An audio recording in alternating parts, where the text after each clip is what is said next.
Votre cerveau peut se changer à tout âge. C'est quelque chose que j'aime bien expliquer et sur laquelle insister parce qu'il y a encore beaucoup trop de personnes qui croient qu'après l'enfance, plus rien n'est possible.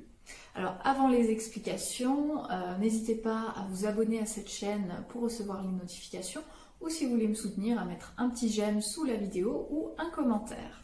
Alors je le disais, il y a une croyance populaire, c'est qu'à l'âge adulte, en fait, plus rien n'est possible, le cerveau ne peut pas se changer, il est figé, donc on ne peut pas changer soi-même finalement, quelque part, alors que c'est en fait totalement faux. Tout simplement, je vais vous donner un exemple, votre mémoire. Si votre cerveau était totalement figé à l'âge adulte, vous ne pourriez plus du tout apprendre de nouvelles connaissances finalement, hein, alors que la mémoire le permet. Ok, donc à chaque fois qu'en fait vous apprenez une nouvelle recette, une nouvelle langue, un instrument de musique ou des nouvelles connaissances en neurosciences par exemple, et que vous retenez ces informations, ça veut dire que votre mémoire a travaillé, elle a stocké ces informations quelque part dans votre cerveau, et donc il y a eu un changement avec les neurones, les connexions, etc. Donc votre cerveau s'est changé.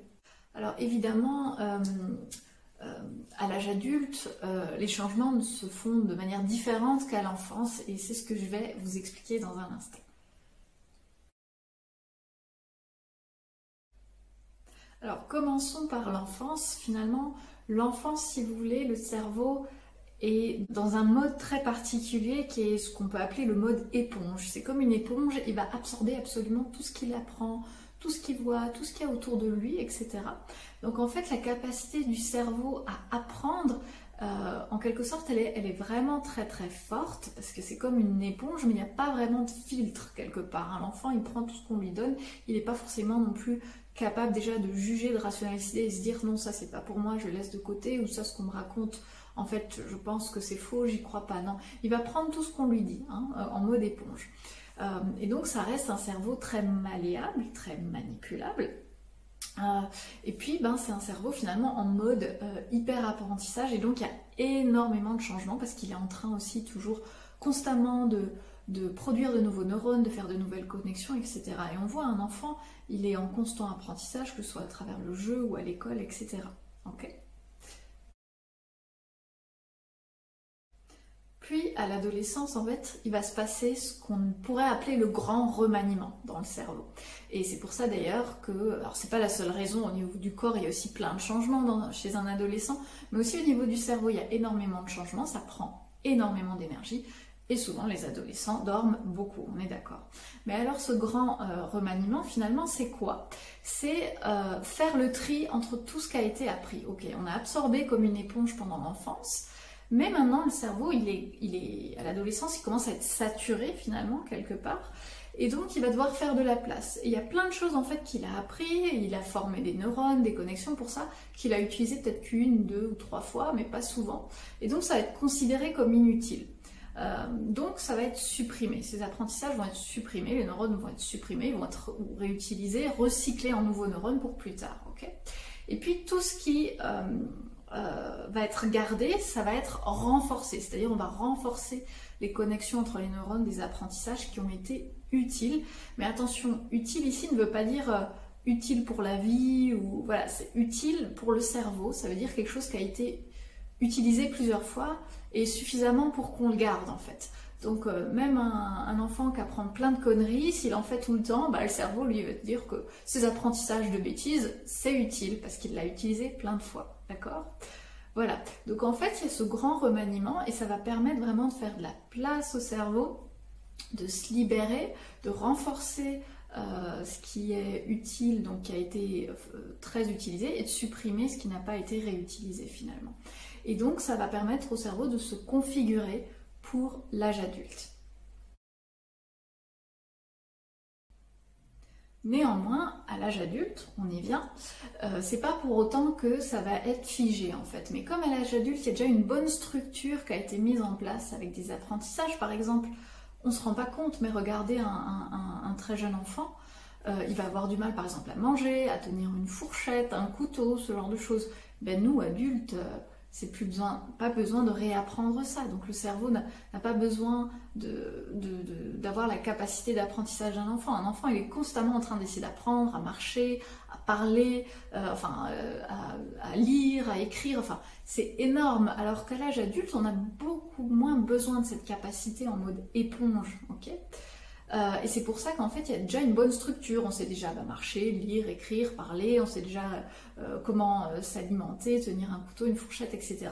Donc ça, en fait, c'est en quelque sorte figé parce qu'on ne va jamais le changer au cours de notre vie d'adulte. Okay, par contre, s'il y a des nouveaux apprentissages nécessaires, il y a toujours la possibilité d'en avoir et de changer son cerveau, changer ses neurones, changer ses connexions. Okay, donc par exemple, je l'ai déjà cité précédemment, hein, quand on apprend une nouvelle langue, un nouvel instrument, quand on fait un nouveau sport avec peut-être une motricité un petit peu technique, le sport de raquette, ce genre de choses. Donc à chaque fois, le cerveau va devoir apprendre. Et on sait qu'en fait, il reste toujours un petit peu, hein, jusqu'en fin de vie, des cellules souches. Donc les cellules souches dans le cerveau, c'est les cellules qui sont là, qui sont en quelque sorte dormantes, mais qui sont là au cas où on a besoin d'elles. Donc dès qu'il y a un nouveau apprentissage, elles vont être utilisées. S'il n'y a pas de nouveau apprentissage, elles dépérissent et il y a de nouvelles cellules souches qui viennent les remplacer. Donc si vous voulez utiliser vos cellules souches qui sont produites constamment, plutôt les laisser dépérir, il faut finalement apprendre de nouvelles choses, peu importe lesquelles. Et ça marche d'autant mieux que quand on fait quelque chose qu'on aime, en fait. On sait, hein, que quand il y a la sensation de plaisir, c'est associé aussi, parfois aussi à la... pas toujours, mais quand c'est associé par exemple à la motivation de faire quelque chose, il y a sécrétion de dopamine dans le cerveau, et la dopamine permet encore plus, ouvre la porte à la plasticité, c'est-à-dire au fait que le cerveau soit malléable, donc même à l'âge adulte, motivation, dopamine, donc ouvert la porte aux apprentissages, à l'utilisation des cellules souches, et donc de nouveaux neurones, des nouvelles connexions, etc. etc.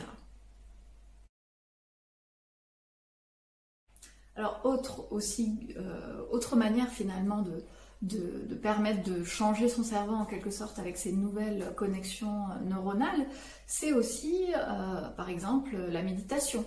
On sait que la méditation, il y a eu des études, hein, les personnes qui méditent ont plus de matière grise, donc les neurones, et de matière blanche, les connexions, que les gens qui ne méditent pas, par exemple. Donc ça fait produire des neurones. Également aussi, essayer de changer sa manière de penser.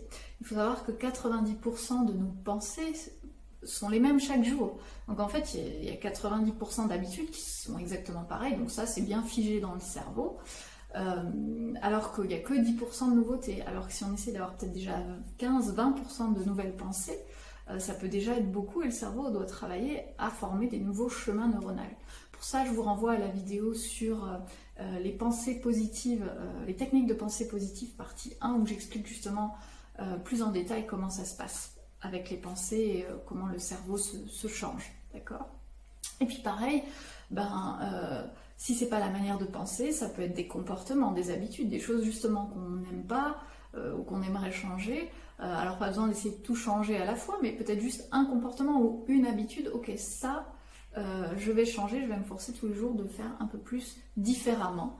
Et donc au bout d'un moment, le cerveau aussi, hein, toutes les connexions, le câblage de ces comportements vont devoir aussi changer. Voilà, donc c'est à vous de jouer maintenant pour changer votre cerveau si vous le souhaitez. Et puis sinon, je vous dis à très bientôt.